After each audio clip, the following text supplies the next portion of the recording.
জি 24 ঘন্টায় স্বাগত। আপনাদের সঙ্গে আমি শুভদীপ। শুরু করছি স্পেশাল 24। 60 টাকা গ্যাসের দাম বাড়তেই ভোটের বাজারে কত হল্লাহাটি ভাবুন তো। ভাবছেন এখানেই শেষ? নাও হতে পারে।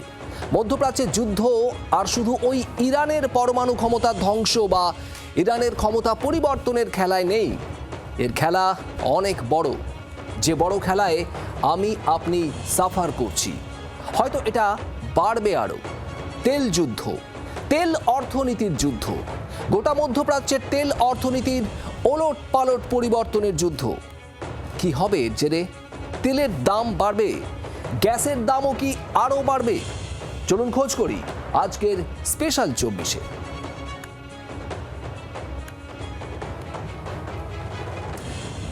আমরা যে এলপিজি, সিএনজি, পিএনজি ব্যবহার করি তার বড় উৎস এলএনজি। এই এলএনজির বড় অংশ আসতো কাতার থেকে। কাতার এনার্জি বিশ্বের অন্যতম এলএনজি এক্সপোর্টার। এলএনজি এক্সপোর্টের বিশ্বের সব থেকে বড় হাব ছিল কাতারের রাস লাফান ইন্ডাস্ট্রিয়াল সিটি। আর এই রাস লাফানে মিসাইল হামলা চালিয়েছে ইরান। ফলে আপাতত মধ্যপ্রাচ্যের তুলনামূলক সস্তা গ্যাসে ফুল স্টপ। ভরসা আমেরিকা ও অন্যান্য দেশের তুলনামূলক দামি গ্যাস। গ্যাসের দাম কি তাহলে আরও বাড়তে পারে?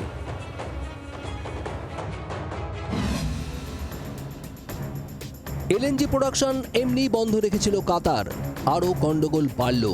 বিশ্বের সবচেয়ে বড় এলএনজি উৎপাদন ও রপ্তানি কেন্দ্র কাতারের রাস লাফান, সেখানে ভয়াবহ মিসাইল হামলা। বিশ্বব্যাপী এলএনজি সাপ্লাই নিয়ে উদ্বেগ চরমে। হরমুজ স্ট্রেটে আমাদের এখনো একটা এলএনজি ভর্তি জাহাজ আর 6টা এলপিজির জাহাজ আটকে। আশা করি সেগুলো ম্যানেজ করে আস্তে আস্তে আসবে। তারপর কাতার আপাতত থমকে। কবে আমাদের কাজে লাগবে কে জানে, কিন্তু তাতে কি এলো গেল। আসুন গ্যাসের অঙ্কটা বোঝা যাক। 19.2 কেজি এলএনজির দাম কাতারে 850 টাকা। ওই একই এলএনজির দাম আমেরিকা নেয় 2200 টাকা। এলপিজি 14.2 কেজির দাম কাতার যদি 910 টাকা নেয়, আমেরিকা নেয় 1200 টাকা। তার উপর ডলারের তুলনায় তো টাকা একেবারে তলানিতে। যুদ্ধের পর গ্যাস আনতে প্রতি ইউনিটে 1100 টাকা করে এক্সট্রা খরচ হচ্ছে ভারতের। মোট হিসেব করলে গ্যাস আমদানির খরচ 2500 কোটি টাকা বেশি হচ্ছে। পেট্রোপাম্প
বিশ্ব কি আরও একটা বড় জ্বালানি যুদ্ধের দোরগোড়ায়? ইরানের যুদ্ধে এখন আরও বড়ভাবে টার্গেট করা হচ্ছে বিশ্বের এনার্জি ভল্টগুলোকে।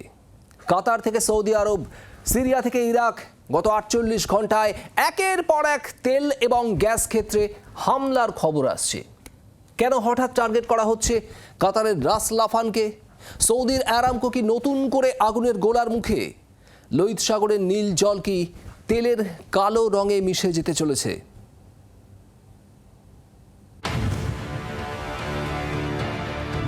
ইরানের দক্ষিণ পার্স গ্যাস ফিল্ড, কাতারের রাস লাফান ইন্ডাস্ট্রিয়াল সিটি, সৌদি আরবের অন্তত 3টি তেল ক্ষেত্র, কুয়েত একাধিক তেল ক্ষেত্রে হামলা, ইউএইর একাধিক তেল ও গ্যাস ক্ষেত্রে হামলা। গত 48 ঘন্টায় অন্তত 5 থেকে 6টি গুরুত্বপূর্ণ তেল ও গ্যাস ক্ষেত্রে হামলা। কাতার বিশ্বের এলএনজি মানচিত্রের অপ্রতিরোধ্য সম্রাট, আর সেই সাম্রাজ্যের হৃৎপিণ্ড হল রাস লাফান। কেন এই রাস লাফান আজ আলোচনার কেন্দ্রে? কারণ এটি শুধু একটি শহর নয়, এটি বিশ্বের বৃহত্তম লিকুইফাইড ন্যাচারাল গ্যাস রপ্তানি কেন্দ্র। এখান থেকে গ্যাস সরবরাহ বন্ধ হওয়া মানে ইউরোপের অর্ধেক দেশের পাওয়ার গ্রিড বসে যাওয়া। নর্থফিল্ডের বিপুল গ্যাস ভান্ডার। গত 48 ঘন্টা বিশ্ব অর্থনীতি আর সাধারণ মানুষের পকেটে টান পড়ার এক সন্ধিক্ষণ। ইউক্রেন থেকে ইরান, লোহিত সাগর থেকে হরমুজ প্রণালী, বিশ্বের প্রধান এনার্জি করিডোরগুলোতে বেজে উঠেছে যুদ্ধের দামামা। অপরিশোধিত তেল বা ক্রুড অয়েলের দাম এক ধাক্কায় গত দুদিনে 5 থেকে 8% বৃদ্ধি পেয়েছে।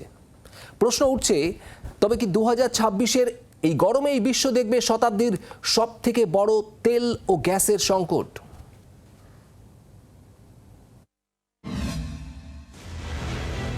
সংকটের মূল কারণ লজিস্টিক্স। গত 48 ঘন্টায় লোহিত সাগরে নতুন করে উত্তপ্ত হয়েছে পরিস্থিতি। হুথি বিদ্রোহী হোক বা আঞ্চলিক শক্তি, সমুদ্রপথে একের পর এক অ্যাসিমেট্রিক ওয়ারফেয়ার বা ড্রোন হামলায় থমকে গিয়েছে জ্বালানি সরবরাহ। বিশ্বের মোট পেট্রোলিয়াম সরবরাহের 12% এই পথ দিয়ে যায়। এখন সেই জাহাজগুলো হাজার হাজার মাইল পথ ঘুরে উত্তমাশা অন্তরীপ হয়ে আসছে। ফলাফল, আকাশছোঁয়া ফ্রেট চার্জ এবং সরবরাহ বিলম্ব, যার সরাসরি প্রভাব পড়ছে ভারতের মতো আমদানিকারক দেশগুলোর উপর। অন্যদিকে গ্যাসের আঁচ লাগছে ইউরোপে। গত 48 ঘন্টায় রাশিয়ার পক্ষ থেকে গ্যাস সরবরাহে নতুন করে আইনি ও প্রযুক্তিগত জটিলতা তৈরি হয়েছে। এলএনজি বা লিকুইফাইড ন্যাচারাল গ্যাসের মজুদ কমতে শুরু করায় ইউরোপের বাজারে গ্যাসের দাম রেকর্ড উচ্চতায়। শিল্প উৎপাদন থেকে ঘরের হিটিং সবই এখন অনিশ্চয়তার মুখে। বিশেষজ্ঞরা বলছেন, যদি এই অস্থিরতা আরও 72 ঘন্টা স্থায়ী হয়, তবে আন্তর্জাতিক বাজারে অপরিশোধিত তেলের দাম ব্যারেল প্রতি $100 ছাড়িয়ে যাওয়া কেবল সময়ের অপেক্ষা। ভারতের জন্য এই সংকট দ্বিমুখী। প্রথমত, আমদানি খরচ বৃদ্ধি পাওয়ায় রাজকোষে টান পড়ছে। দ্বিতীয়ত, পেট্রোল ডিজেলের দাম বাড়লে পাল্লা দিয়ে বাড়বে পরিবহন খরচ এবং নিত্য প্রয়োজনীয় জিনিসের দাম। গত 48 ঘন্টায় এই বাজার বিশ্লেষণ বলছে, মুদ্রাস্ফীতির পারদ আবার চড়তে পারে। সাধারণ মানুষের কপালে এখন চিন্তার ভাঁজ। দেশের কৌশলগত তেল ভান্ডার বা স্ট্র্যাটেজিক পেট্রোলিয়াম রিজার্ভ দিয়ে কতদিন এই ধাক্কা সামলানো সম্ভব, সেটাই এখন বড় প্রশ্ন। আগামী 48 ঘন্টা অত্যন্ত গুরুত্বপূর্ণ। কূটনৈতিক টেবিলে সমাধান না মিললে তেলের আগুনে পুড়তে পারে বিশ্ব অর্থনীতি। মধ্যপ্রাচ্যের রণহুঙ্কার আর জ্বালানি রাজনীতির এই লড়াই শেষ পর্যন্ত কোথায় গিয়ে থামে, সেদিকেই তাকিয়ে গোটা দুনিয়া। আরও একটি বিষয় গুরুত্বপূর্ণ। এখন প্রশ্ন উঠছে, সৌদি আরব বা মধ্যপ্রাচ্যের অন্যান্য আক্রান্ত দেশগুলো পাল্টা হামলা চালাবে কিনা। যদি হয়, তাহলে পরিস্থিতি আরও ঘোরালো হওয়ার সম্ভাবনা বেশি।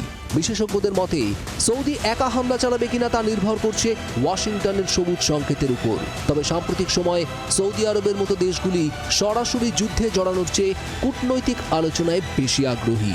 কিন্তু যদি লোহিত সাগরে জাহাজ চলাচল বা তেলের সাপ্লাই চেইন পুরোপুরি বন্ধ হওয়ার পরিস্থিতি হয়, তবে সৌদি আরব এবং সংযুক্ত আরব আমিরশাহী যৌথভাবে লিমিটেড টার্গেটেড অপারেশন চালাতে পারে। সেটা হবে কি? হলে ব্যুরো রিপোর্ট, জি 24 ঘন্টা।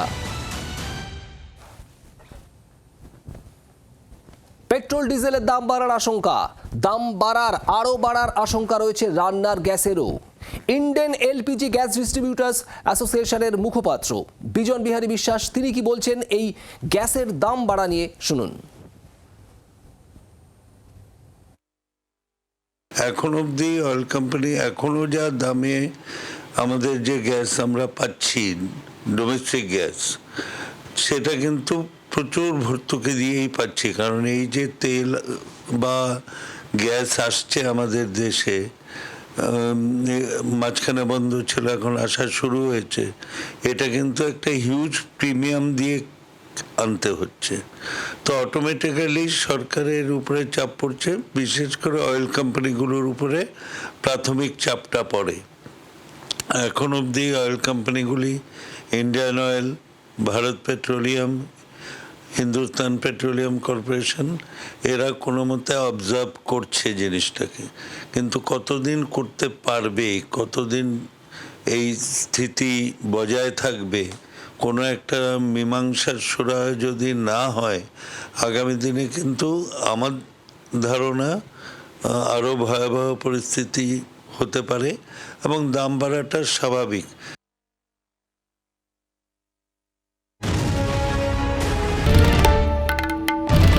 বাংলার আওয়াজ, বাঙালির আবেগ, জি 24 ঘন্টা।